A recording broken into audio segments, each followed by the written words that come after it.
stay up here if you want. Yeah. So we sure. Yeah. Okay, so what? Do you know how to stop the thing? Yeah. Okay. Do you want to go grab our bags then? Okay, thank you guys.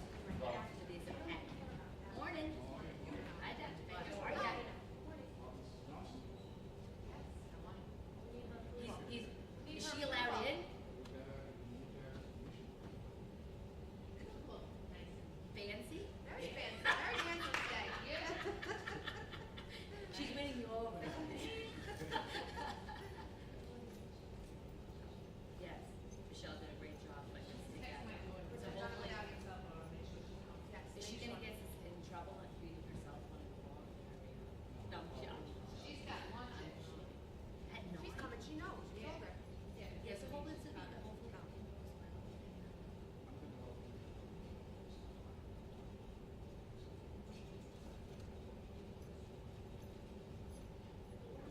You want to just stay?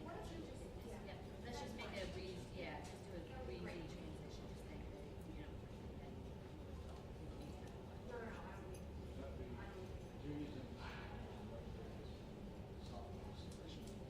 Gotcha. Perfect. Craig, so the juniors, sophomores, freshmen.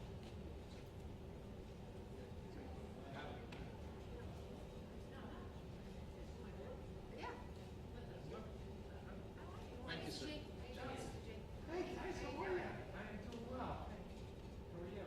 All right, girls. Driving me nuts. Good. Welcome to fatherhood of girls. She's only 6 and 4. It doesn't get any better at 16 and 14. It'll get better at 26. Easy now. We've got the easy years now. My It's interesting, huh? my wife's fairly little girls. My father-in-law said you lose them at like 13, and they come back when they're like That's a cow. My son too. My son too. Real gentle. You know, Mommy's having those a while. He's now amazing. He's married. Hey, how are you? What did they have to come? No, they just think they know more than you. What it is. Right, you just think they know. They're like adults now. They want to be treated like adults. You know what I mean? And they can't do that. my 4-year-old was treated as an adult. That's what it is. Suck it up. You know, feeling like they're 18. Try like this 25. Still want to make time for that. Have no money, no job. Where's my purse?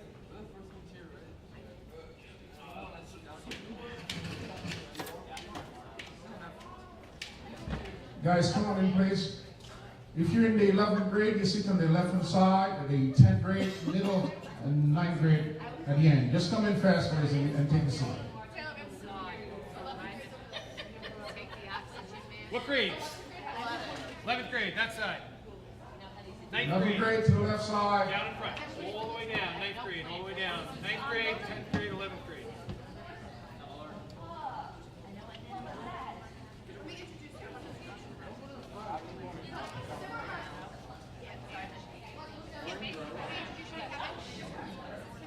Hi, I'm learning We're in the spotlight. Hi, this is Julia Johnson. Ben, are they putting any lights on for you now? Or? I can put her on. Yeah, can you put some lights on in the front? Yes, you can sit. 11th grade.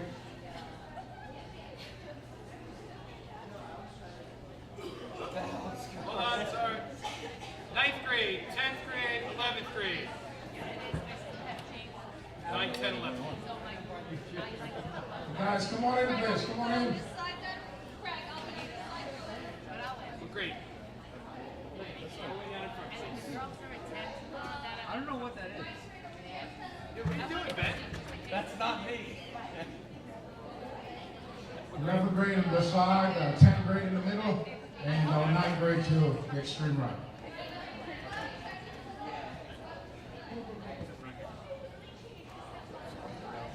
So no. Is that enough light? You want the house light? I was thinking like, maybe like a little light for the front to kind of, maybe a little more. 9th grade over here. Nope. It's a presenter, so you can get like a little light going on.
11th graders to the left, our sophomores, middle, and freshman class to the right.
a seat anywhere.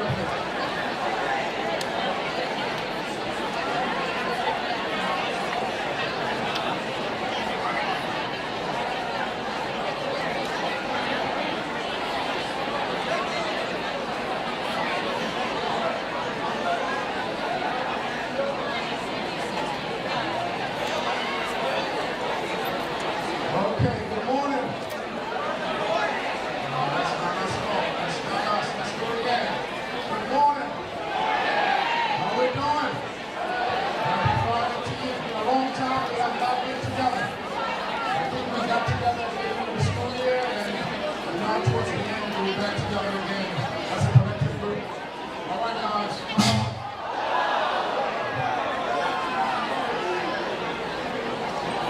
We're very happy this morning.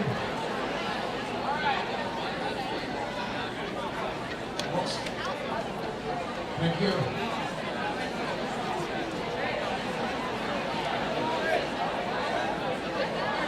You have to stop talking, please.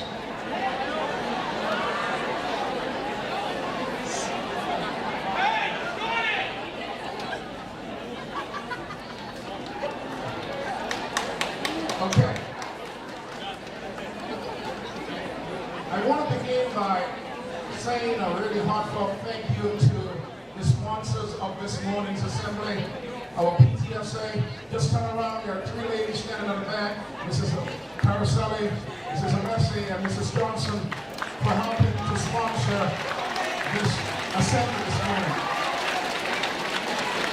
We also have some visitors from Hamilton Bay School District sitting in the back. Welcome to West Islip.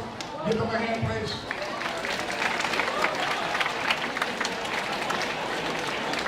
And our speaker. We don't usually take you out from your instructional time to bring you to an assembly, but this one is really good. This individual has a powerful story to tell you. A story of being at the bottom, rising up, making some decisions. He's going to share with you his narrative, the Addicts Diary. So West Islip High School this morning, join me in welcoming and giving a hearty welcome to West Islip.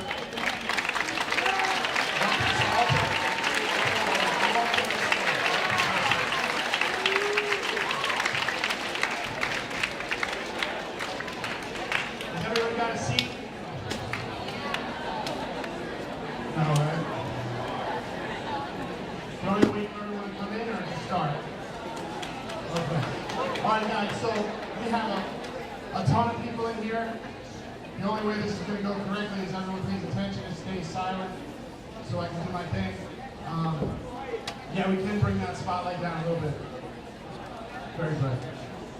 All right, so first of all, I just want to start off by saying, I want to make things very clear. You guys are going to hear my story. It involves drug addiction and drugs. I don't want anybody to be confused and think because I get the round of applause and the principal gives me a nice introduction and the PTA brings me in here, that you want to grow up and try to be like me. The point of this lecture or assembly is to not be like that. So with that being said, the Addicts Diary is a blog that I started about 14 months ago. I started on my iPhone. It's about my experience with addiction. Last month it got read by 22 million people. So it just kind of like blew up out of nowhere.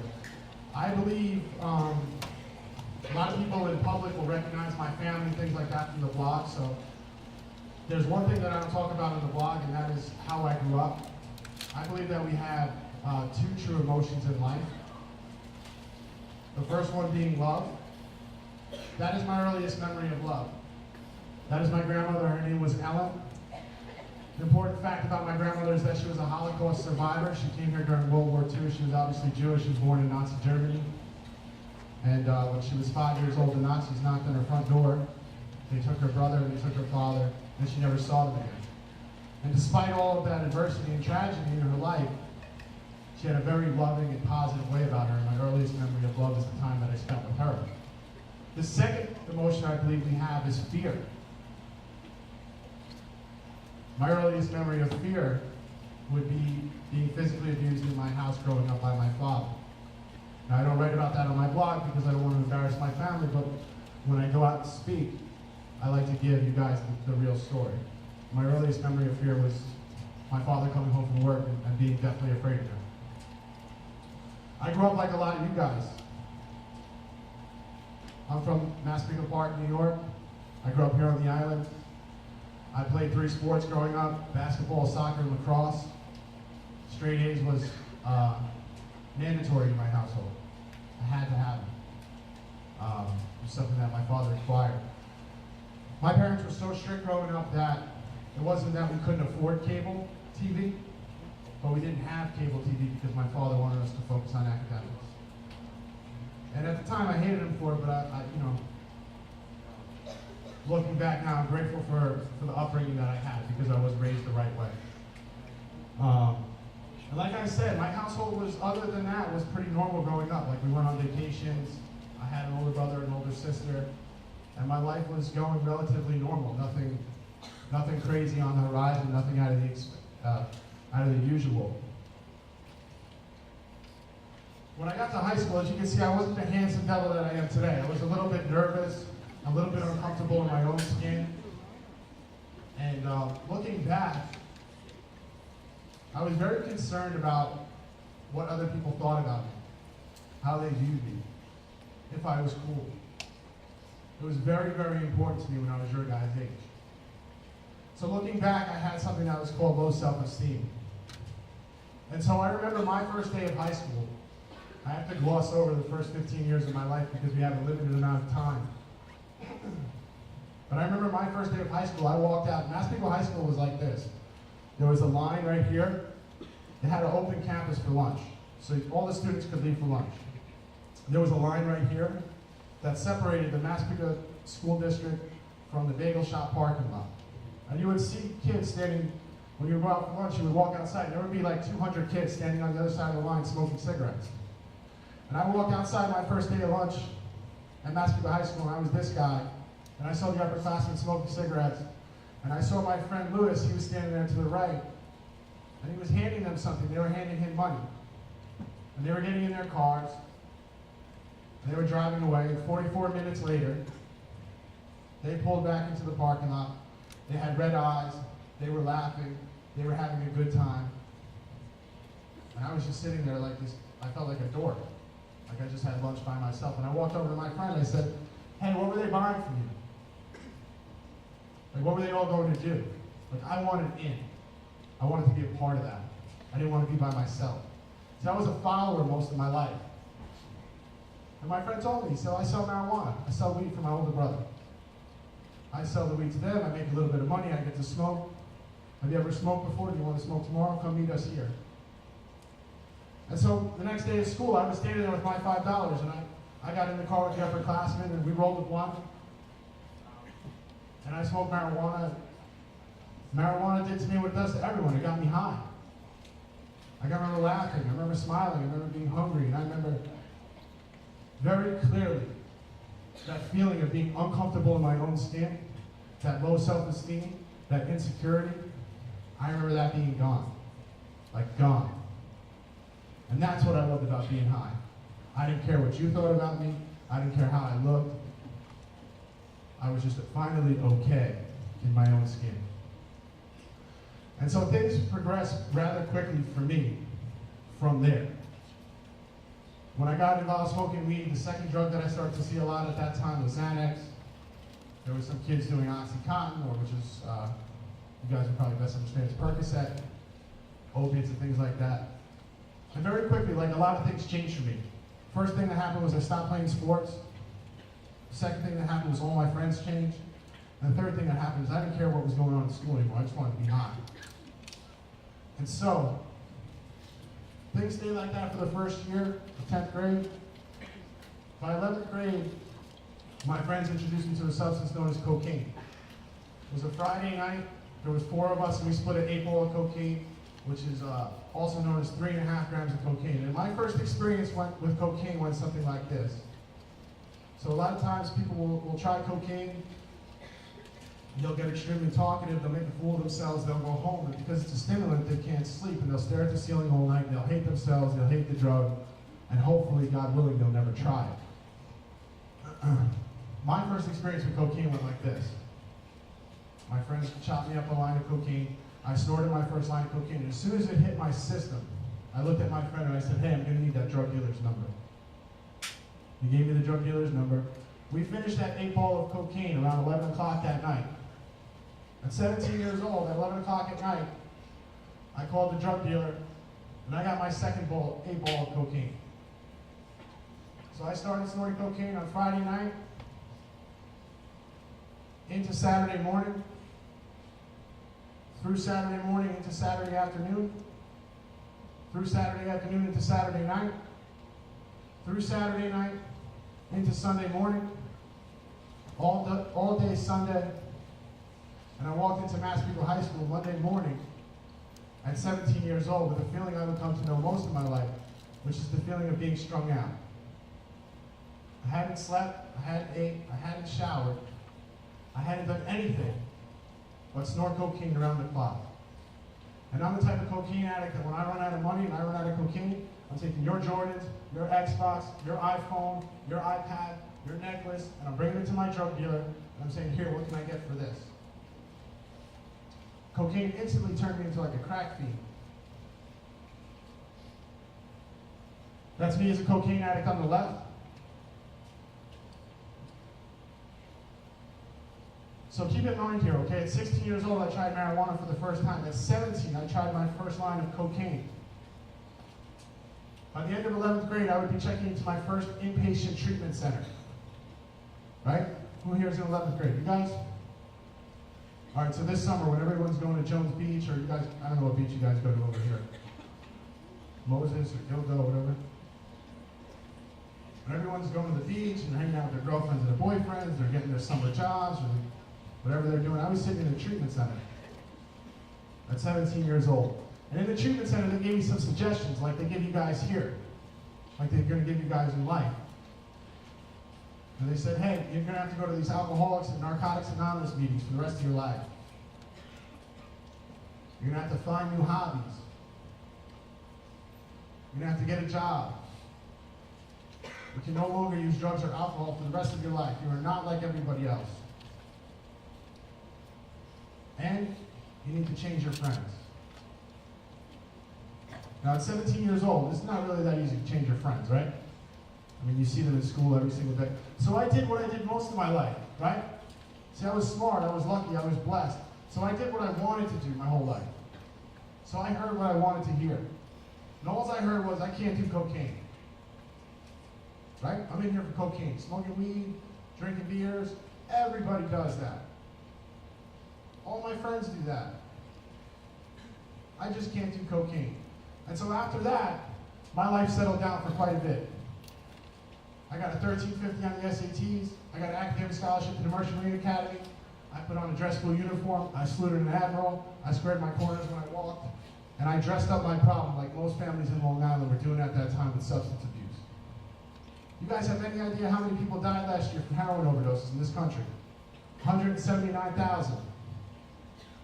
I am not here because I'm a good writer.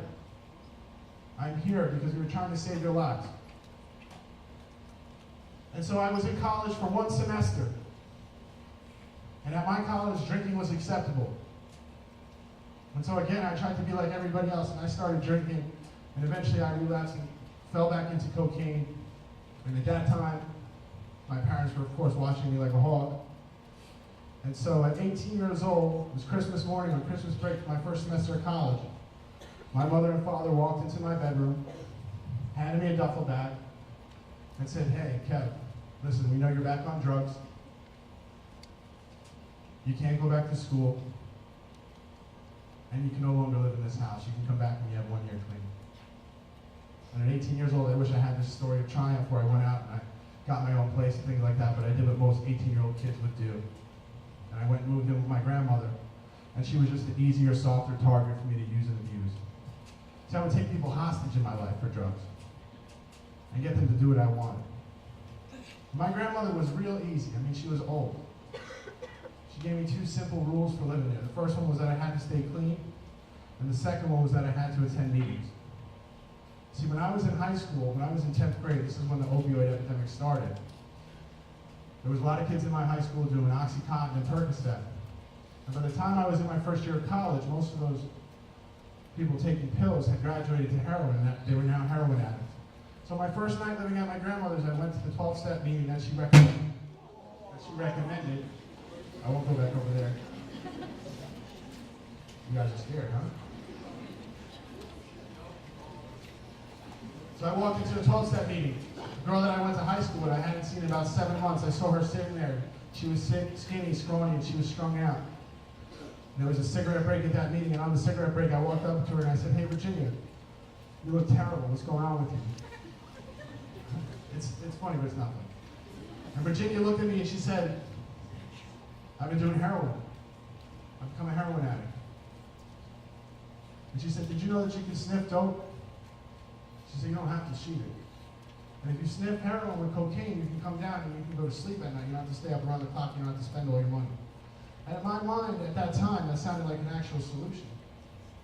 And so I left that meeting with Virginia, and I snorted heroin for the first time in my life at 18 years old. 2 years from the first time I smoked marijuana. And me and Virginia, we snorted heroin 3 days in a row. And on the 4th day, I don't remember the last thing my grandmother said to me before she passed away. I don't remember my high school graduation. I don't remember the prom. I don't remember the first girl I ever kissed. I don't remember the first home run I ever hit. But I'll never forget that first night where they tied up my arm, rolled up my sleeve, and they stuck a syringe in my vein. I watched the syringe fill with blood. And as they pushed down the syringe, injected me with my first bag of heroin, my life would forever change. The only thought that I would have for the next 10, 11 years was that I wanted one more bag of heroin. And at 18 years old, I became a heroin addict.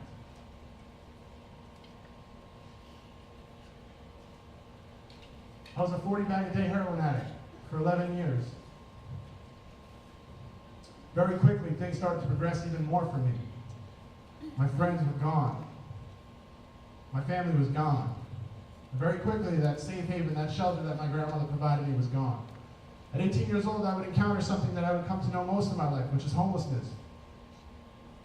At 18 years old,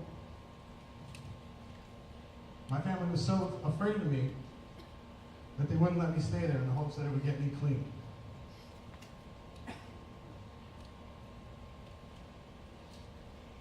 Do we have that picture? I guess we don't have that picture, but at 18 years old, I lived in Jamaica train station. You guys know where Jamaica train station is? Okay, so Jamaica train station was to me actually a good place to be a heroin addict because my heroin dealer lived right outside the train station. So I wanted to be close to him. You guys know why people don't stop using heroin? Why they can't? Heroin is addictive in 2 ways, physically and mentally. So the first way is mentally, it makes you crave it. You gotta have it. You get addicted to the high. It becomes more important to you than anything in life. More important than your mom, your dad, school, anything. And the second thing is physically. Who in here knows a heroin addict? I've never heard them say they were gonna stop. And then they don't, right? They don't stop because in order to stop using heroin, the thing they don't tell you before you start using it is once you become hooked on it, you become physically addicted. It takes about 10 days to go through the withdrawal process of kicking heroin. So you're sick on the floor, miserable, vomiting, your bones ache, you're hot, you're cold, for about 10 days. That picture on the left is me checking into a detox. There's only 2 things that stop heroin withdrawal. That's time and heroin. So a lot of times people will say, hey, I'm going to stop, I'm going to get clean, and then you find them using again. You're like, what the hell? You just couldn't go through the withdrawal. They live in fear of the withdrawal. When you look like this, and you hang out in South Jamaica, Queens, like I did, you very often encounter narcotics officers. So by 1920, I was racking up arrests in Queens, in the 103rd precinct, the 113th precinct, to the point that I was put in a criminal court in New York City called Task, which is now being converted to drug court. TASK is an acronym for Treatment Alternative to Street Crimes. So TASK works very, very easily. If you stay clean, they drop your charges. If you don't, you get in more trouble. And so even on TASK, I couldn't stop using. So at 21 years old, the judge looked at me and he said, "Hey, you, I'm tired of you." He said, "I'm tired of you coming in my courtroom. I'm tired of you coming in here dirty for heroin." He said, "Today I'm going to mandate you to Rikers Island." He goes, "And you're going to meet a lot of heroin addicts in there." So at 21 years old, I became an inmate at Rikers Island. I think we have the Rikers Island picture, right? No? Okay. I remember seeing that sign as they drove me in on a bus, shackled to another man. And I was just thinking in that moment, like, what happened to my life? How did I get here? I got straight A's. I played sports. My father's a New York City fireman. Just like you guys. And I was shackled to another man, and for the first time I had my freedom completely stripped away. When I walked in Rikers Island, it looked a lot like this. Except the other people there didn't look like you guys. Very quickly I realized that there was no more mom and dad, there was no more nice principals or PTA. It was just every man for himself. I left Rikers Island at 21 years old, again telling myself that I was going to stay clean. I checked into another treatment center for 6 months. And when I left that treatment center, I landed my first really good job. It was in 2010. 2010, I got a job with Con Edison. Con Edison is a union company in New York City. My assignment with Con Edison was I was a meter reader in Bushwick, Brooklyn. For those of you that don't know, back in those days, Bushwick, Brooklyn was the heroin capital of New York City. At 6 months, I became a permanent employee of Con Edison, meaning they couldn't fire me. I was protected by the union. At 6 months and 1 day, I turned myself into the union for help. They would send me to another treatment center. 6 months after that, I would turn myself back into the union. No matter what I tried to do, I could not stay clean. And 1 year after that, I was fired for my third strike with substance use from Con Edison. And so by the time I was 24 years old, I had successfully burned every bridge in the state of New York. I mean, there was no one left for me to turn to, no place for me to go, nobody for me to call. I had completely destroyed my life. 6 years from high school. And so at 24 years old, my mother stuck me on an airplane and a one-way ticket to Miami, Florida, to go to this fancy treatment center down there. And when I checked into this treatment center, I was emaciated. I probably weighed 120 pounds. And they really nursed me back to life. I would put together 8 months clean for the first time in my life, and I was introduced to other people that could stay clean. Finally saw people that were doing it, people that I could relate to. And then once again, because I'm hard-headed, I had a problem taking suggestions. And so I decided to start dating the best-looking girl that was also a recovering heroin addict in Miami, Florida. And the two of us would become this Bonnie and Clyde duo in Miami, Florida for quite a bit. And by the time I was 25, my life would be completely broken. I always tell people that shooting heroin is the devil, and shooting cocaine is the devil on steroids. So I became homeless in Miami, Florida, in an area known as Overtown, Miami. Overtown, Miami is like a third world country. There's nothing there but pimps, prostitutes, drug dealers, crack addicts, heroin addicts, and murderers. When I lived in Overtown, Miami, I had become completely addicted to shooting cocaine to the point that I was robbing drug dealers. That's me after I got stabbed by a drug dealer in Overtown, Miami, Florida, in the back of my neck with a Phillips head screwdriver. And so now that would bring me to the age of 26, and I would come back to the state of New York with my tail between my legs, with no friend in the world, with no family to call on, and I would once again start trying to rebuild my life. I started attending this Alcoholics Anonymous meeting every morning at 6:30 a.m. For 6 months straight. Every morning I was there, hoping, praying I would be able to overcome this addiction I had. After 6 months, almost to the day, I would relapse. And on my first morning going to buy heroin, I would be stopped by a Suffolk County police officer with 2 bundles of heroin in my car. 2 bundles of heroin is ebonics for 20 bags of heroin. And the police officer would take me out of the car, he would put me in handcuffs, and I'd be sitting on the side there, and I knew that I was in a lot of trouble. I finally had a felony possession of heroin. And as I was sitting there on the side of the road, I noticed that there was no other cop cars coming. There was no other police officers. And I've been arrested before. When they arrest you, more cops will come. So the police officer, after about 30 minutes, came over to me. And my brother happens to be a police officer in Nassau County. And the first thing I always do when I get in trouble with the police is I'm like, my brother's a cop, and I give him a PDA card. And so after 30 minutes, the cop came over and he said, listen, I'm going to give you 3 options. Option number 1, I'll take you back to jail and you can go through processing and hopefully bail yourself out. Option number 2, I'll take you back to the precinct, you can become a confidential informant for the narcotics officers. Or option number 3, I'll call your older brother and see what he wants to do. So I said, okay, I'll take option number 1, just bring me through regular processing. And he said, no, man, I'm going to call your brother. Give me your phone. The Suffolk County police officer took my phone at 9 a.m. on a Sunday morning. I was sitting on someone's front lawn in handcuffs, and he called my older brother. And after about 30 minutes, he called me to the back of the car. He said, turn around, and took the handcuffs off me. And he said, I don't know, I just heard the longest story about addiction I've ever heard in my life from your brother. He said, I don't know if you need to go to a church, a detox, a rehab, call your sponsor. He said, but today's your lucky day, so get in your car and get out of here.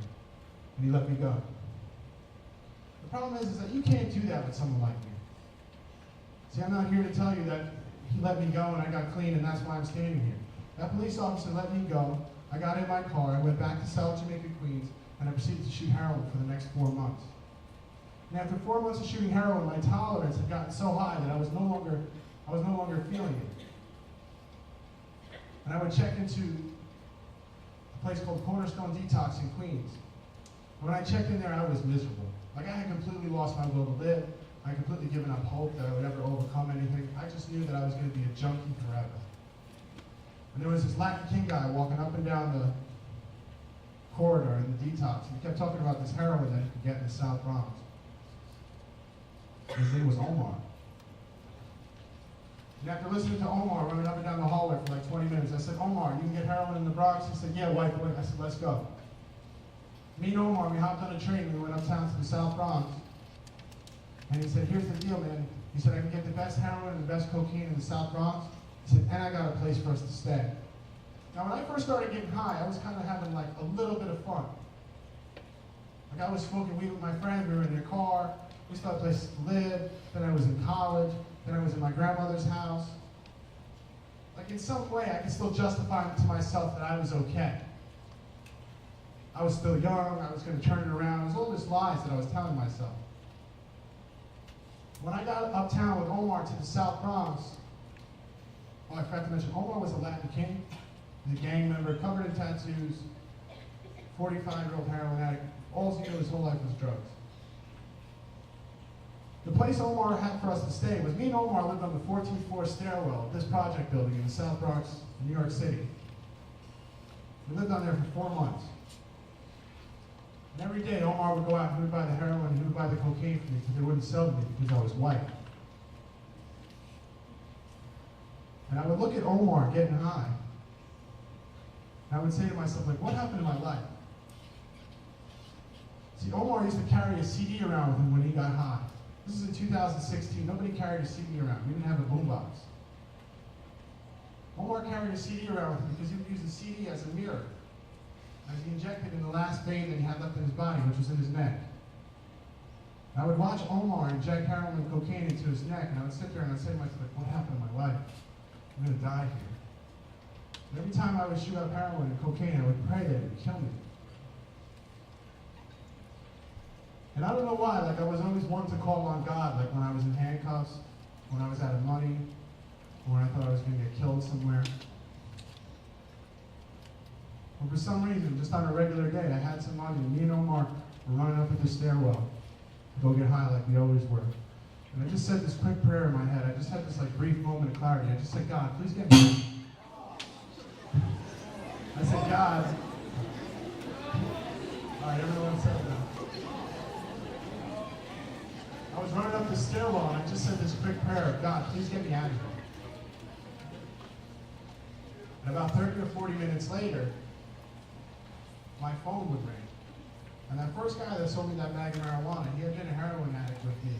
We had both turned out to be heroin addicts. He had been with me on most of my journey, except when we lived in Florida, we separated because he had gotten clean. About 3 years had passed since I seen him, and my phone rang that day as I sat in the stairwell, strung out on heroin and cocaine. It was my friend Lewis. And he called me up and he said, "Where are you? I heard you're in a lot of trouble. I'm coming to get you." I told him where I was, and 45 minutes later, the person I hadn't seen in 3 years showed up, except I didn't recognize him. The person that I knew was a junkie. He was a heroin addict. And the person that I saw in front of me had 3 years clean. And he took me back to his apartment, and I couldn't believe how much he had changed. Like, he had mail, and he had opened mail, and it was credit card bills. You ever seen your parents do this? And on the envelope it said June, and it said paid. Heroin addicts don't pay bills. We don't even get mail. Most of us don't have a place to live. And it was the first time I'd ever seen somebody that was as bad as me overcome heroin addiction. I had this long beard. I hadn't showered in months. And I took a shower, and he gave me a meal, and I shaved my beard. And he said, "Hey, I work for this treatment center. I know you don't have any money. I know you don't have any insurance. But I got you a scholarship. Will you take it?" So I told you guys about my first treatment center, right? Yes? I told you guys about a couple others. My friend Lewis would scholarship me to my 29th treatment center. See, all the years that you guys have ahead of you, I spent those years in treatment centers, detoxes, hospitals, and jails. So I checked into my 29th treatment center. And I remember I was miserable. I was kicking a heroin habit. And this curly-haired woman came running up to me. She said, "Hi, are you Kevin?" I was like, "Oh my God, yeah. Who are you?" She said, "My name is Crystal. I'm going to be your therapist." She said, "I need you to write your life story." I said, "I'm not doing that, but sure." The next day, we had this thing called caseload group in treatment, which is everybody who had Crystal as a therapist would be in the same group. And when you're in a treatment center, not everybody, comes in June 1st and leaves June 30th. People come in from all different times, all different days, from all over the country. So people are, admitting and discharging on different days. There was this kid, John, there, and he was getting ready to discharge from treatment, meaning he was finished. And she said, "John, do you have your life story? You're almost done here." And he said, "Yeah, Crystal, I do." And he stood up and he pulled out a notebook. And he said, "My name is John.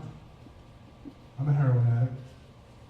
This is my fourth treatment center, and I'm from Philadelphia." And he sat down. I was looking around for someone to be like, "What is this guy, an idiot? How is that your life story?" And nobody said anything. I went back to the residence that night because I was kicking heroin. I couldn't sleep. And I was just staring at the ceiling. And I kept thinking about this kid, John. I kept judging him. And I kept thinking I was better than him, like I had been doing most of my life.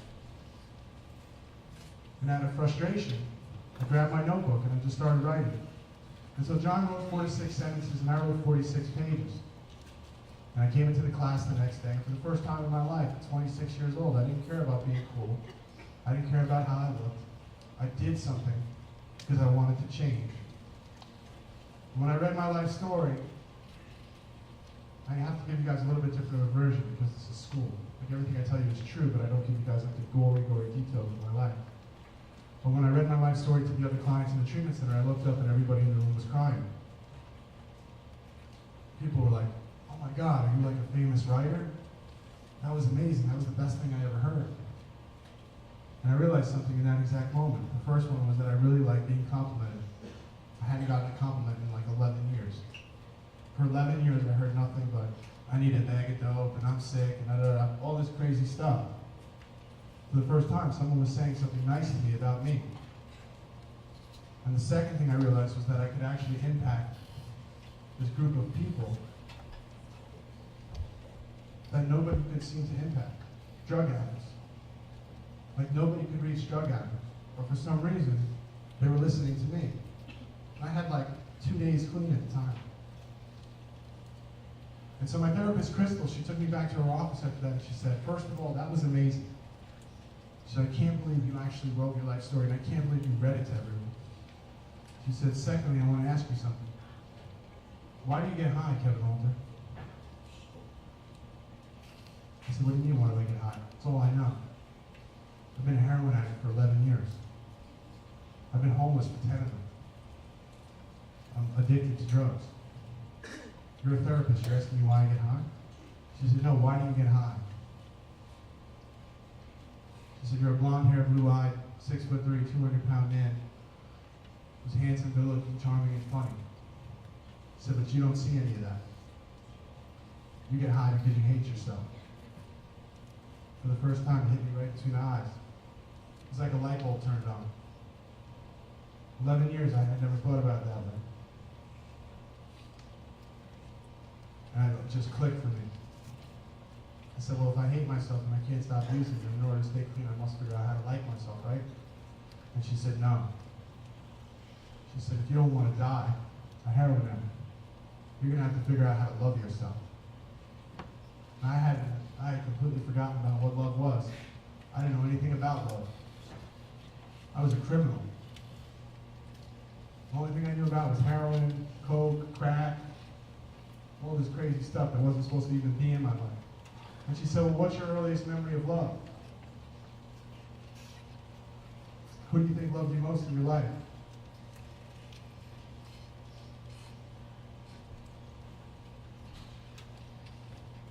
Oh, I think I broke the screen. My earliest memory of love was my grandmother, the woman I showed you in the beginning.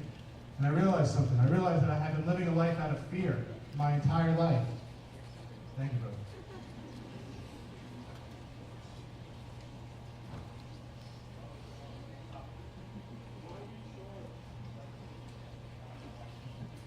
I started to remember who I really was, unlike that kid John. Unlike that kid who had completely forgotten about everything in life except that he was a heroin addict. I remember my grandmother and how she used to make Belgian waffles and how she had 25 different flavors of Haagen-Dazs in her freezer at all times and how she had 10 different breads and cold cuts and everything about life that I had completely forgotten.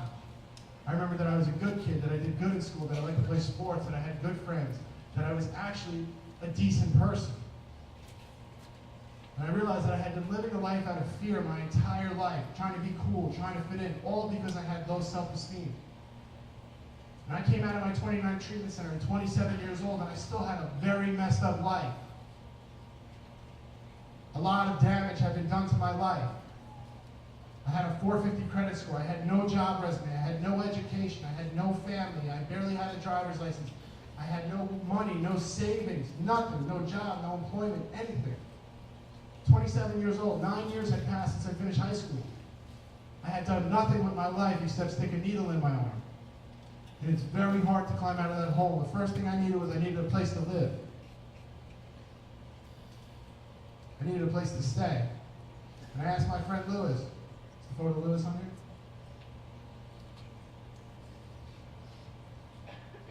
I asked that guy right there, the guy that saved my life, I said, hey, I know I've never stayed clean before in my life, but please, can I sleep on your couch? I don't want to go back out onto the street. He said, you can stay on my couch as long as you stay clean. And after 3 months of staying clean, I worked at a restaurant. I saved up enough money. And I got my first apartment at 27 years old. At 27 years old, they handed me the keys to my apartment. It was the first time I had a door. I had a bedroom. I had a dresser. I had a bed. I had a refrigerator. There wasn't 50 guys in my room. I wasn't in a jail cell. It wasn't a treatment center. And I was so grateful. I was so appreciative. I was so proud of myself. They handed me my keys. Lewis was there. Everybody congratulated me, and they left. And I looked around, and I was impressed. I was proud. I was happy. And the disease of addiction talks to you in your own voice. It comes to you in your own thoughts. It is you. That's why people say, I am an addict. Like me, I am an addict. And as I sat there in my new apartment, 3 months clean, it went like this. Hey, nobody's here. Just get one bag of cocaine. Just get one bag of heroin. Look at this place. You don't really want this place. Just get one bag. Call the drug dealer. call him. See if he's around, call him. Go drive by the drug spot, see if they're there. Just see if they're there. And I stopped for a second. Anytime I had that thought in my life, I told myself I need to get high, I just went. And I stopped for a second. I said to myself, what's going to happen if I go get high?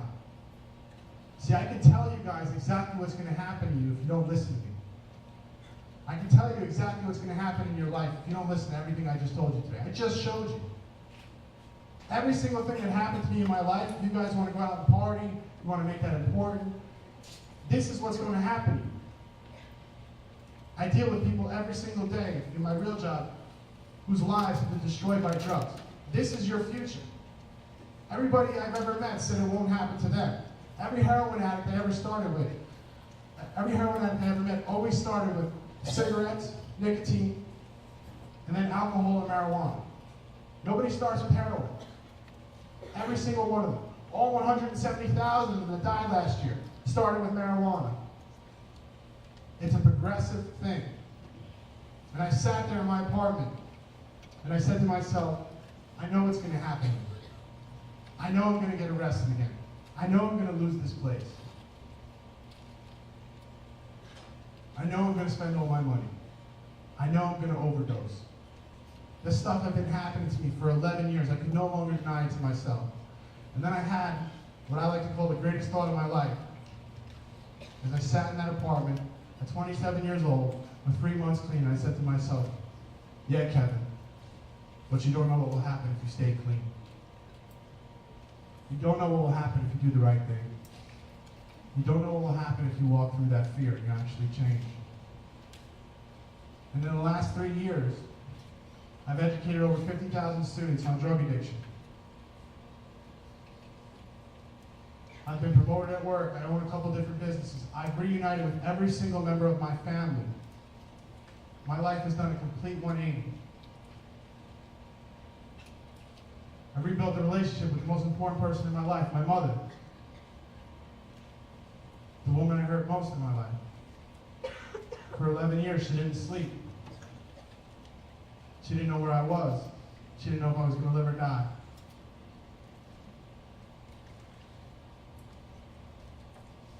He's still my best friend. We still work together. I help people across the country that are struggling with addiction. This is a heroin addict. He's been staying in Kensington, Philadelphia, homeless, holding a sign. His arms were covered in abscesses and track marks. Every single thing in my life, it took me 1 year to rebuild my life. Every single thing I told myself I couldn't do, I've been able to accomplish as a result of staying clean and sober. And then, I got to be picked as a godfather to my nephew, Axel, by my brother, a police officer, who hated me. This is one of the proudest moments of my life. This is my puppy, Rocky. I get to be a dad to him.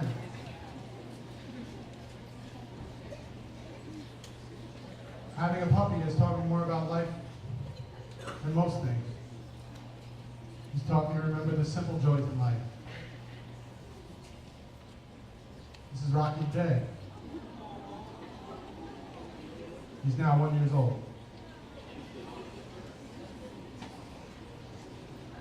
I've been able to be upfront, honest, accountable, and responsible. This is my girlfriend Diane and her daughter. That's Diane over there. She's the one that puts up with my nonsense day and night. She should get a round of applause.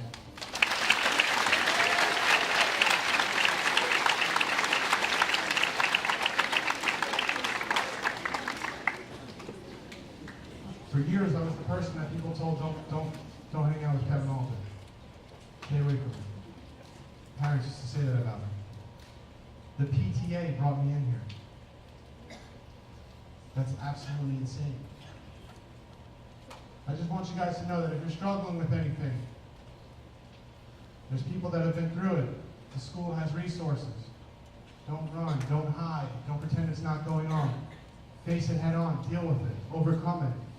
If I can overcome 10 years of homelessness, to be a business owner, to be speaking in front of you, to have a kid, to raise a dog, to pay a mortgage, and you guys can do anything. My name is Kevin Alton. Thank you for listening.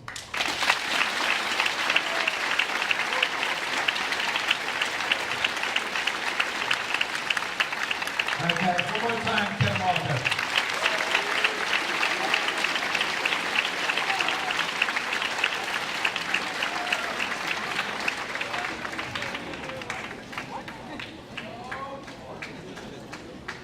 All right, so we have a couple of minutes left in the period. We're going to open up for questions for Kevin. I'll be able to come around and I'm going to give you the microphone so that he can hear you. Are there any questions now?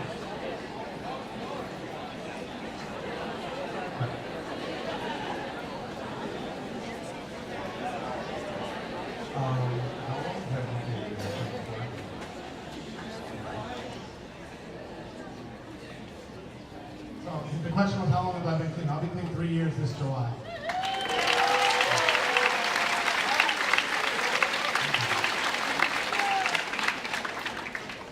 Yeah, I should have mentioned that. I just people always put so much emphasis on clean time, and I try to just show you guys how quickly my life went from just casually smoking weed, having to be like everybody else, to becoming a homeless heroin addict. And I try to show you guys at the same time. The thing I missed the whole time was that I just deep down didn't like myself, and I had low self-esteem. I would change my clothes 9 times before I went to school every day. I never was happy with what I saw and hearing. If I ask anybody in here what you wore March 16th to school, you won't remember, right? But it probably seemed really important that morning.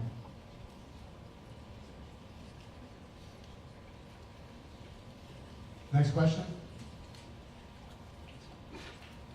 Just put your hand up nice and high. You've been blinded into the spotlight. All the way in the back. You want to stand up and shout it out? You want me to come to you?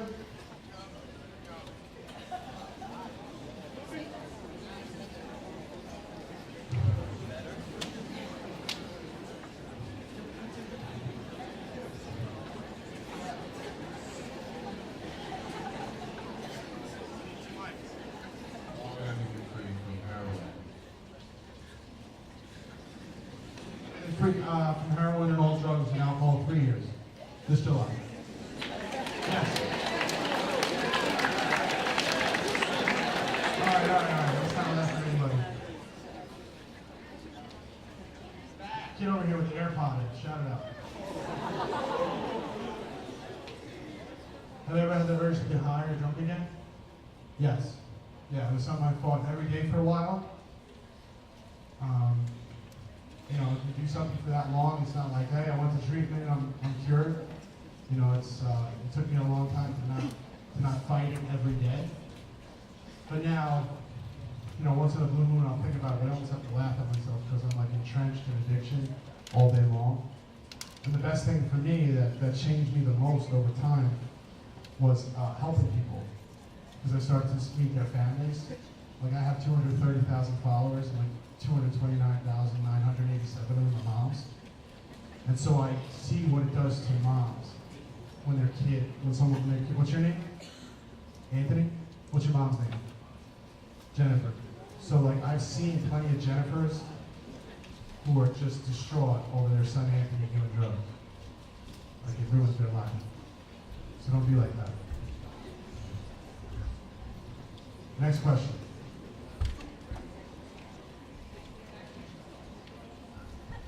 Go ahead. Who's got a loud voice? Go ahead. Stand up, my man. Try to get loud if you're going to talk. Go ahead.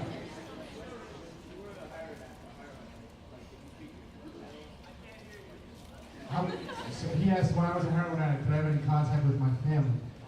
So a little bit with my mom. But eventually, they just got tired of me. I went into treatment 29 times. Yeah, did you watch the presentation? I just showed you a picture of my mom. Oh, okay. Yeah. I speak to them every day. I can't get rid of them now.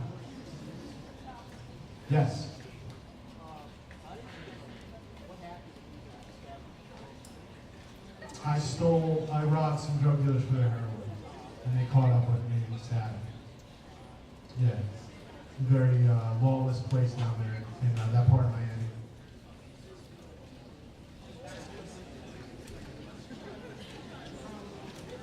The biggest lesson I learned when I hit rock bottom was that things could always get worse. Like every time I thought I had hit bottom and I was like, okay, I got arrested, this is it. Things got worse. Like the only bottom that I didn't hit was a coffin. And that's just pure luck. I'm gonna go to this side because I got questions. Go ahead.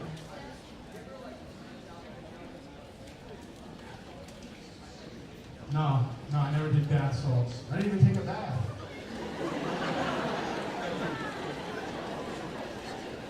Bath salts.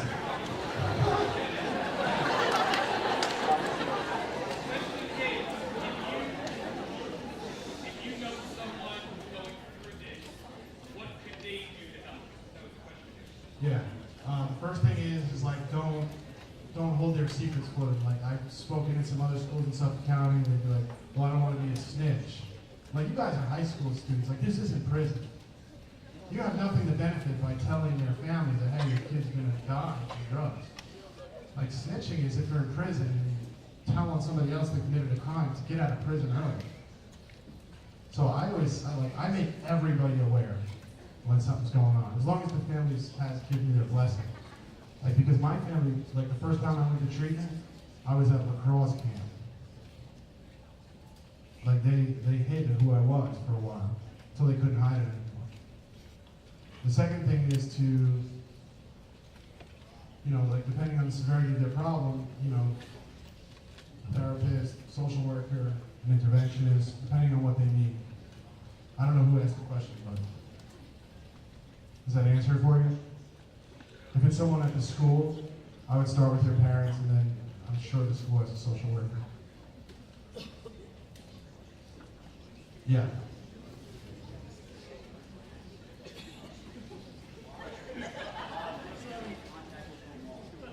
No. Everyone always asks that. So, no, I don't know where Omar is, and to be honest, I don't really care. Like, he wasn't my friend, and I wouldn't put myself in a position to go look for him. Because I could put my own recovery in jeopardy.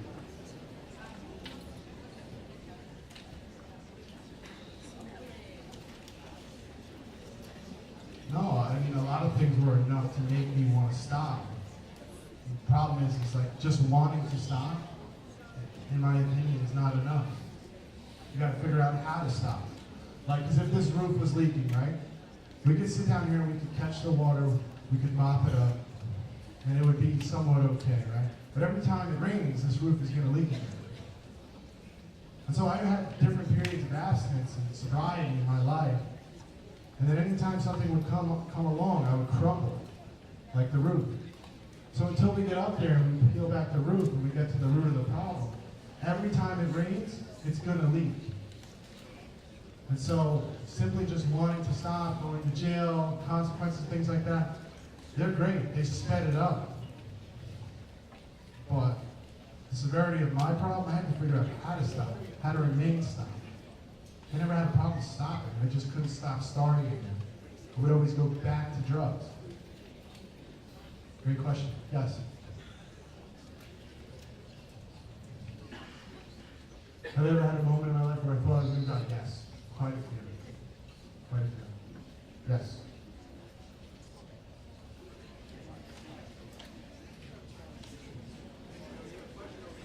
When was I free?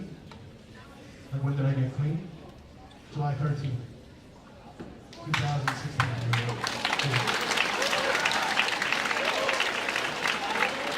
Yes.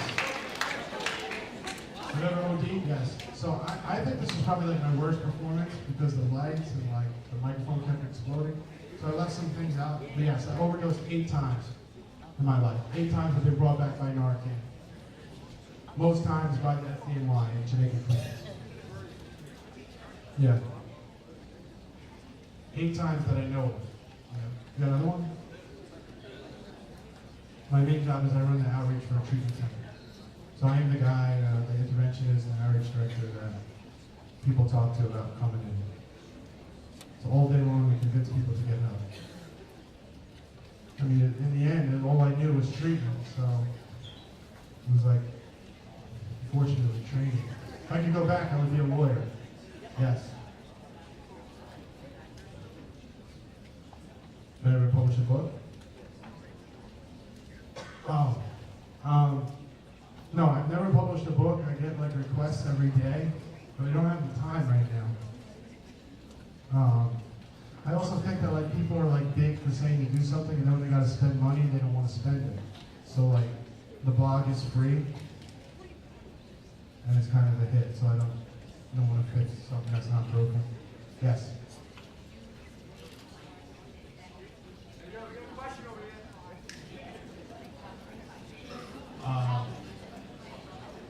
The question was, would I agree that religion helps people in recovery? I would agree because the foundation of recovery, the 12 steps, it's undeniable that it's written from the Bible.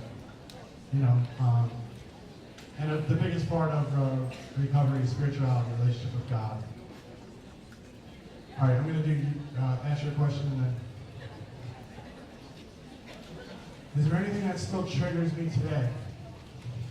I would say no. I believe that I've gotten to the root of my problem. Like, I have a very different life today. I always tell people that you can get into addiction very fast, and you can get out of it very fast if you really want to. Like, that changed everything about my life. And being an interventionist, I do encounter, guys, just quiet down. I do encounter people that are using, and I've watched people get high in front of me, and at this point, it doesn't trigger me, but it's not something that I like hope to go around, you know? All right, we'll do one more over here.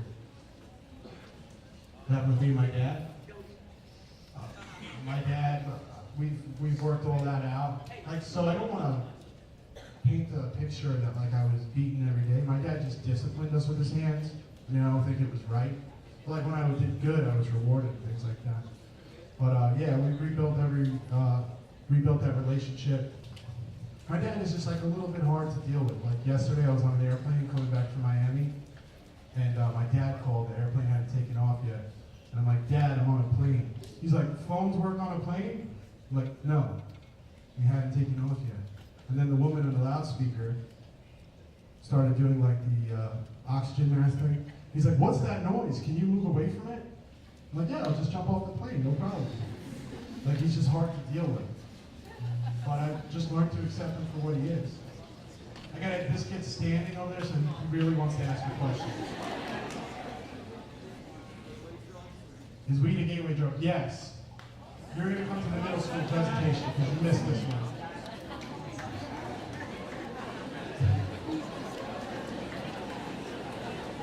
My name.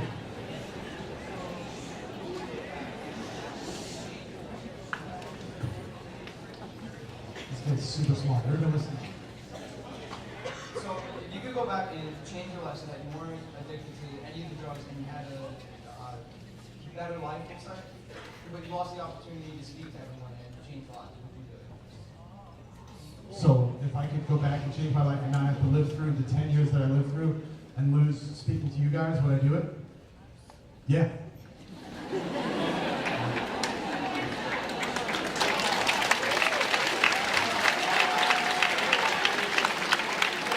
I'm not here to try to like be your guys' friend, you know what I mean? I don't want to lie to you, but yeah, if I could have my life back, I'll trade this to you right now.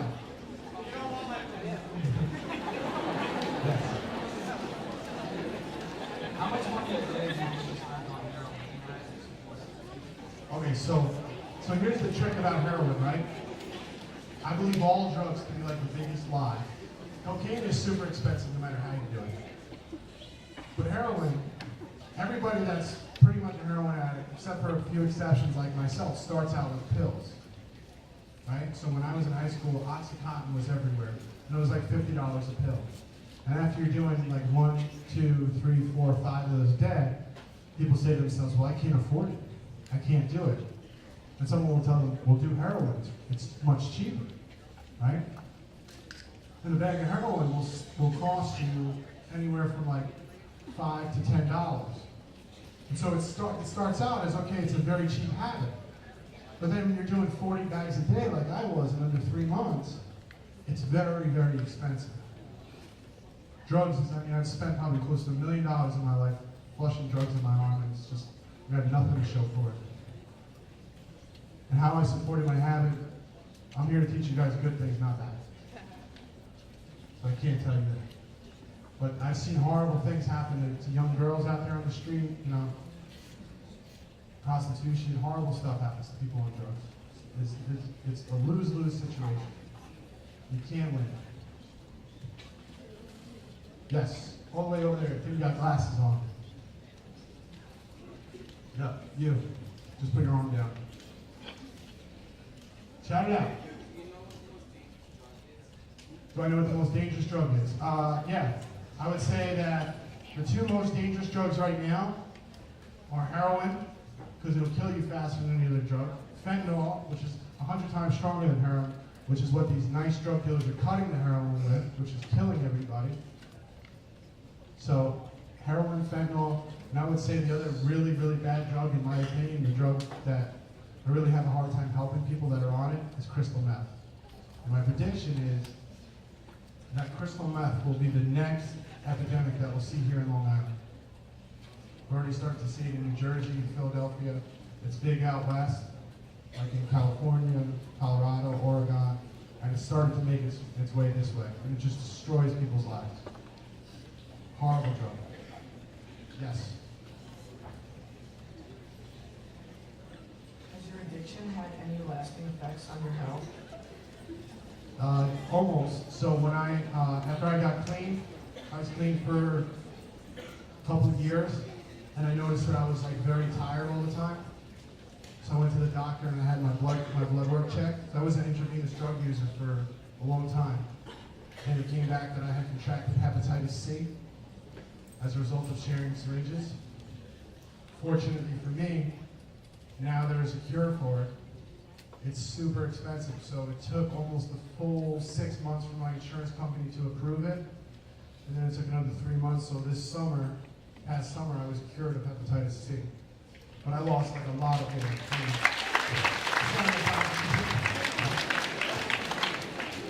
I lost like it was brutal. I was sick all the time, sleeping all the time, lost a lot of weight. I gotta go, we got a lot of questions. Yes? I think it's killing people. I think it's terrible. It's not. I don't want to sound like Trump and be like, it's fake news, but I don't. It's wrong. Shouldn't be doing it. You know? Yes. Did your parents ever talk bad about you? Oh, did my parents ever talk bad about me when I was on drugs? Yeah, there was times where they were upset. I mean, bad to me or bad about me? I don't think they had to. I was notorious and known for being a bad person. So, like, it didn't matter. Everybody did. To be honest, a lot of people did. It comes with the territory. Yes.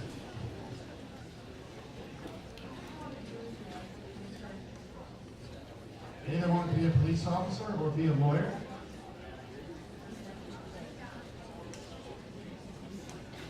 Thank you. Yes.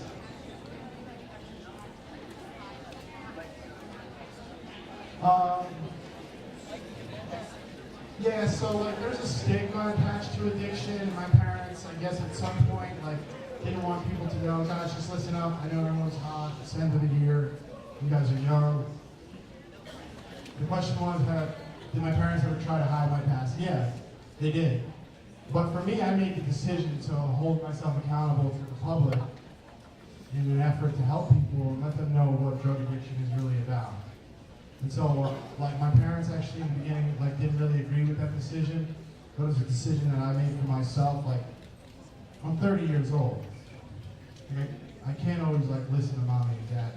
You know what I mean? Like, I gotta make decisions. I'm a man. Yes. Can vaping lead to heroin? Yes, I think it can. And let me explain. So when I was in high school, I smoked cigarettes. And it's just a sneaky behavior. Like when you do heroin, you don't just like do heroin in the wide open. Like you sneak around and you do it. So I think, the vaping can lead to marijuana. The marijuana can lead to another substance. And eventually, yes, it can lead to heroin. That doesn't mean that every single person that vapes is going to become a heroin addict, but I just would invite you to ask yourselves this question. Do you want to risk that? Is it worth it to you? Do you want to spend money on something that's killing you every single day? Because you guys are young right now, you might say to yourselves, well, whatever, I'm just vaping. But it is killing you. It's certainly not helping you. We're out of time. Thank you guys for listening.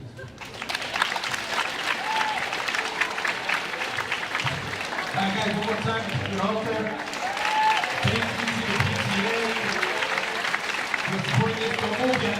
Don't move yet. I just want to, on a little serious note, guys, if you or anybody else you know that's struggling with something that Kevin went through, my door is always open. Your counselor's doors are always open. Please, in confidence, feel free to reach out. We're going to do this orderly. 9th graders, actually 10th graders don't move. 9th graders, we're going to go out that door. 11th grade, out that door. 10th